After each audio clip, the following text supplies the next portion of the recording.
Hey Truex Outdoor Sports fans, Tom Truex here, and we did that baitcast video before where we kind of taught you how to use a baitcaster for beginners. I said it was almost foolproof, but I figure I should probably put my money where my mouth is. And so today I have my dad. He's bought in multiple baitcasters before, and he's one of those guys who have done it and then just couldn't get it figured out and got frustrated, and so never again, I'm never going to do it again. And so I decided, hey, you know what? I think my way is foolproof. So what we're going to do is we're actually going to have my dad, the patriarch Truex, the first one there, the old man, you know, learn how to do this in like 10-15 minutes is all I think it's going to take, and we'll see how it goes. Now, we already got the rod and reel set up. So first of all, just to remember for recap in the other baitcast video, is what you want to do is you want to put your magnetic braking to about middle is what I like to put it, and that's really preference with the magnetic braking. Some people use it, some people don't, some people put it in the middle. I mean, really it's about how the reel spools for that. But then you bring your tensioner all the way up, and then you loosen it just until it can move just a little bit by its own power. So, you know, you gotta have jiggle, but it'll start to go down. I don't know if you guys can see the anchor or the sinker. But basically, you just want it to be able to go down a little bit on its own power in a pendulum. Keep it really tight, and that's how you learn. This is kind of like the practice setting. So, Dad, why don't you come over here? All right. Speak kind of loudly because we are using the phone speaker. How's it been trying to learn a baitcaster by yourself? Impossible. Yeah. I use an open face with a quick fire cast. I love it. I don't see any reason to change, truthfully. And by quick fire, in case you don't know, it's the old man version of the open face. You know, it's got this little trigger on it, and you hold the line up against the trigger, and you kind of pull it, and it clips it over with the trigger, and then you cast out. He actually managed to find one of those. Apparently, Shimano still makes them once in a while, and so he did find one, and he's still using that. But I didn't even know that was a thing. it is a thing. It is a thing. I So have Julie never didn't even seen know. one. Julie's on the camera, by the way. But yeah, so it was difficult, frustrating, you know, hard to get solid information. Very true. Yeah. Now, I spent probably 2 months dedicated to learning this. I said, you know what, I want to figure it out. And so I sat down and watched some videos and just kept on going. And then somebody gave me some great advice about the angle that you have to cast with, and that was really helpful. And then learning how to set it up to practice and everything was really helpful. And now it's gotten to the point where actually our contributor, Sean Smith, who went out on the charter on the river with me, he learned a baitcaster in probably 10 minutes. And so, I mean, it works, and I think that you can learn it too. Now, I know you're very, you don't really believe that this is going to happen. You're skeptical, right? I am. You are, but I think we can do this. So here's what we're going to do. Let's get to it. I already have it set up with the tensioner, right, and everything else. And so what you want to do is you cast with your right hand, and you're going to click it, and you hold the spool. Okay. Now, you don't technically have to hold the spool, really, because obviously it's so tight right now it barely goes down. But you click it, and you hold the spool. When you cast, the sidearm cast is the most basic beginner one. It's the easiest one. I don't know why. But when you cast, you want to keep this reel facing up. Okay. Don't like do this. Don't do this. Always facing up. It should be. Sounds like a lot of parallel with the rules road. to me. It is. Well, think about this. So, it's a skilled art versus, you know, something that's just easy, like archery versus shooting a gun. You know, there's skill you have to practice. It is something that you have to learn. Okay, that makes sense. But so, anyways, what you're doing now is you keep it like this, and then you just kind of let it go. What you're trying to do is you're going to try to keep your thumb. This generally will not spool, but I'm kind of hoping it does. I'm hoping that we do get a little rat's nest, because I want to show you how easy it is to take those out too. Well, that's been every experience I've ever had. Yeah. So you're like, oh, it's going to rat's nest the first time I do this. Right away. I don't think it will, but keep your thumb on it, because you're practicing to keep your thumb on it. You know what I'm saying? You don't have to watch. I had to put my thumb on it when it hits, because then it might spool. Yep. But I just did that, and it was fine. Okay. So that should increase your confidence a little bit at least. Okay. All right, you ready? All right. She's laughing. I'm laughing too. Okay, so you click. click. Yep. And now just do your sidearm cast, just like I showed you. All right. Yep. And then it's going to go. Nope. And if it does, it'll be real easy to fix. Oh, I stopped it too soon. That's fine. It's all right. Look. I stopped it too soon. I know. I know. What happened? It didn't spool. Ha! And you know what? It made a lot of sense what you said about setting it up correctly in the beginning. Mm-hmm. I had never heard that. Yep. So I was shown years ago a kind of a different way that obviously was wrong. You went a little bit that way. You're good though. Okay. Did you? And it didn't spool. It didn't. Yep. Because this is the Hit you practice with it? version. No, almost. No, close. This is the practice version though. So what you're doing right now is the practice setup basically. Okay.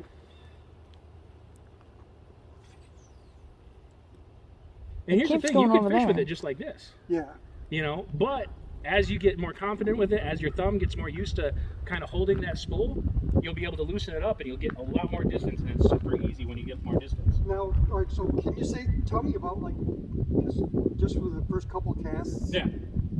I mean, Stand a little bit more sideways. Like I don't see. There you I go. don't see much difference. I don't see much advantage Yeah. to what I'm used to. Mm-hmm. Well, like I said, so there's a couple advantages. One is obviously when you're fighting the fish. It's all that Okay, all you that said weight about there. this right Yep. here on the and it feels forearm. totally different. Secondly, once you get used to this, accuracy is 10 times better because you can control that spool. Say, actually, I was just out the other day and I was using mine and I casted too high and I just barely nicked a branch up in a tree. I stopped it. Stopped the spool. It stopped, dropped straight down. And so you can really dictate right where that thing's gonna go once you get used to it. It's very different than the open face. The open face you kind of got to grab, whereas this is just your thumb. So now Okay. try to stand more sideways and try to get some straight distance. See if you can do that. Wait, sidearm? You said Yes. sidearm. Yep. And it should go straight out though. Well, okay. Here, let me show you. Sidearm. I mean, it doesn't make sense to try to get straight going sidearm. Yeah. Looks makes it look pretty easy. Yeah. Lots of practice. He has practiced a lot. So basically, what you're doing with your sidearm cast, and what I do too is that you kind of notice I put a little bit of, in there because I'm confident with it, and so I'm just give it a little flick now. I would probably be doing the same thing, throwing it in the ditch instead of on the road. He's already doing it without spooling, without getting that rat's nest. Yeah, which surprises me. I'm going over there again. That's all right. That's all right. It just takes some. Try to give it a little flick with you, and flick it forward, kind of. You're releasing a little bit too late, is what's going on. You took your thumb off Oh yeah. the whole time. Oh, but look what didn't happen. Yeah, I see that.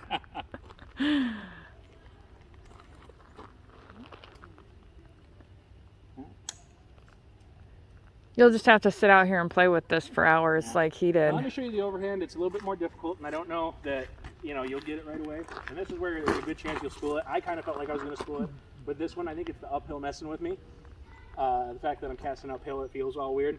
But with Well, what this, if you instead cast? of Oh, there's a being branch parallel with the there. ground, when you do your overhand, you're actually going to turn the reel so it's like this, so it faces that direction. What difference does it make? What direction did? I don't know. Okay. To be honest, I told them that, I told the viewers last time I gave the Baitcaster tutorial, I have no idea why that makes a difference, but I know for a fact it does, because every time I try to cast and I've got it facing towards me, overhand, but I turn it this way, every time, no problem. Oh, there's a car Oh, coming. car, game off. Just for a minute. I can edit this part out too if I need to, but I don't know that I'm going to edit any of this out because it's pretty easy stuff. I mean, we are practicing bait casting in a road. Alright, so anyways, yeah, game on! Reference. Alright, so basically when you're overhanding, you're just gonna, and like that. It's a little bit more difficult because it requires, even like this, it's gonna require a little bit of thumb control because you get more momentum when you're overhand. So. Oh, another It car. wasn't busy. Nope. Oh, they're turning. Yay. Okay. Now keep in mind, guys, my dad's a total skeptic. Never gotten one of these to cast right. No, never. Yeah. You gonna do sidearm or overhand? At least you're consistent. Maybe you should stand backwards when you cast. Change your feet to face that way a little bit more. Seems like a lot of rules.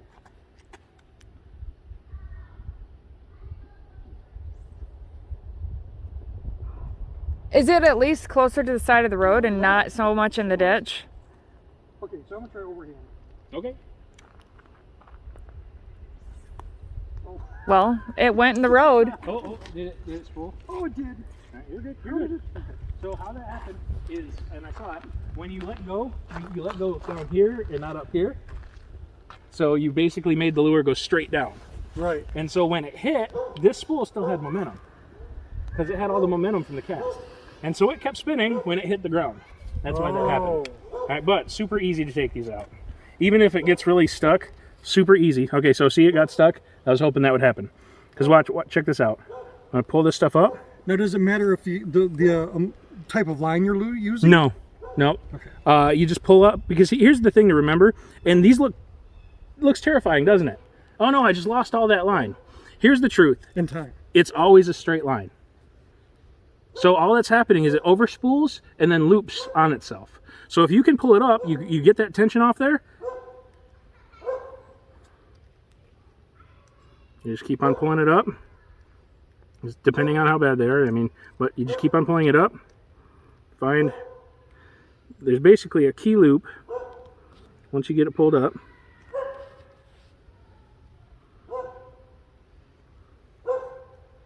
And this is really rare once you start getting the hang of it. Messed it up good for you this time, didn't I? Not really. It's not that bad. I mean, it is a little rough just because it was all the momentum, you know, down and wham. Mm-hmm.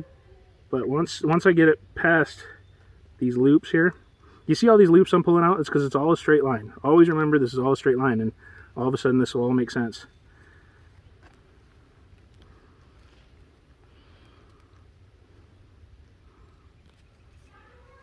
You just pull it all straight up, and eventually, sometimes you have to go a little bit backwards to pull it up.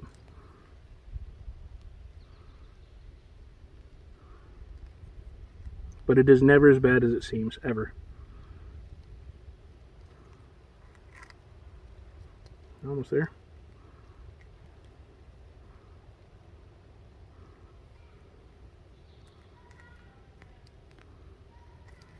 There we go. Now keep in mind, it's always a straight line. Man, that's amazing that one cast did that much damage. Yeah, but now it's done. And watch this. All that line I just put down, as long as I hold it like that, there we go. Like it never even happened. Like it never even happened. And that's the thing. So what you did was, is when you cast, and you're doing the sidearm too, is you're releasing too late. Okay. You know, so what you did was, is you cast and you Yeah, released exactly, right about 'cause here, it's going over there. and it went flunk, as Right, opposed right. to releasing up. Yeah. And the same thing with the side release. And you'll notice, like I put a little, like I said, a little snap into it, where it just.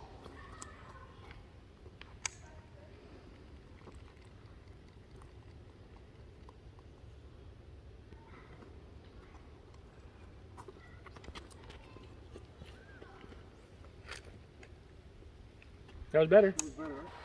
Yeah, it's just about where your release is. And yeah, there is a lot of rules to it. It's a skilled craft versus just go out and do it. That's the difference. Whoa, stop. Yeah, I see. Oh. So one thing, hold on.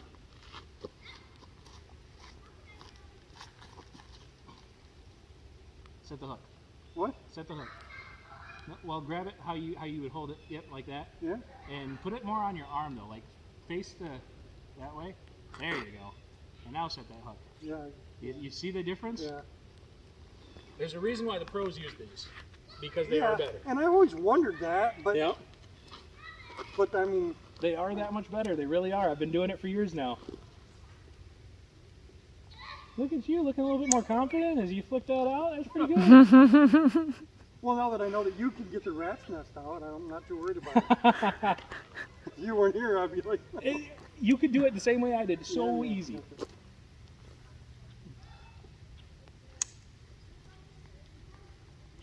I'm gonna get a straight knot. I think you are. I mean, you're already getting straighter and straighter. It's just about your release. It's like yeah, but it doesn't make sense because it seems like with the open face, I can throw it straight every time. Yep. And why is it you release earlier with Because this? what you're not doing that you do with your open face, and it's the same thing with this, is you're not snapping. You've got no snap. What you're doing right now is you're doing this. See, I went sideways. Okay. The reason why is because there's no snap. I'm not loading the pole. Oh, okay. Yeah, because when you use your open face and you sidearm cast, I you're whip doing this and you I go, chuck it. right? Yeah. All of a sudden, look, it's straight. Okay. All right.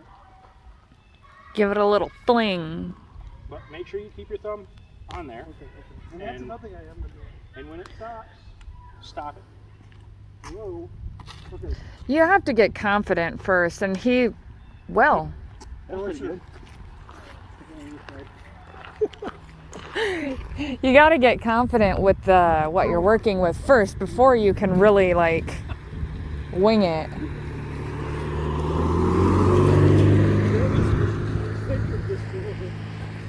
Sucker just ate it. That happens when you're practicing this one. There's all those trees there. Oh, could you imagine a sinker flying through your like kitchen window? What the crap? Those Truexes. It's true. X. Outdoor sports. Do you have more sinkers with you? Yeah, I've got them upstairs, but Oh, okay. I mean, I think so. You've got the gist of it. Yep. Yep. So is this something that you might want to practice and actually learn? Yeah, I practice. And And maybe we'll learn. come back and do a follow-up video Okay. and see, where you're at. All right. Just gonna make it tight again. Well, it won't take much to improve on this performance. You did great. Look, I told you, like within. But it didn't. Yeah, you're right. It didn't rat's nest like I expected it would right away. He was lacking confidence in success, and therefore he wasn't using it like his Well, regular and that's the casting thing, too. There's not enough good information out there about how to cast these bait casters. People get them and they struggle, and some people persevere and like do it for a stinking long time. That's how I learned. But in learning, But then I can just set that down. I can grab my quick fire and go fishing. exactly. That's true. But then you kind of you don't get that growth. You don't get part of for me at least. Life, fishing, hunting, all of that is also about the growth. Right. About the, learning new things, getting better. So, All the way through. yep. Just about. Good job. So anyways, guys, thanks for watching. We'll hopefully do a follow-up video, but you saw that it is possible, even for a skeptic, to learn how to use a bait caster. And like I said, we'll do a follow-up. He'll do some practicing, and then hopefully by the next time I see him, he'll have that tensioner down a little bit and be shooting them really far, and it'll be great. Until next time, God bless you all.